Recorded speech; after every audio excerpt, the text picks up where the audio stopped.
How to create or make EasyPaisa account on Zaj. If you want to make EasyPaisa account on Zaj, it is very simple to do so. Now what you have to do to make an EasyPaisa account on Zaj, you have to simply open up your dialer and dial *2262#. I repeat, *2262#, and you have to follow the prompts.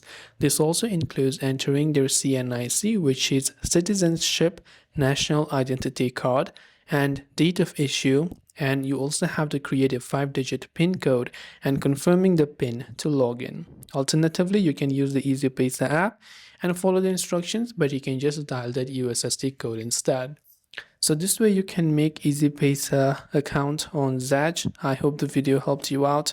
If you have got any further questions, do feel free to leave them down in the comments below. As always, thanks for watching till the very end of this tutorial, and see you soon in the next video.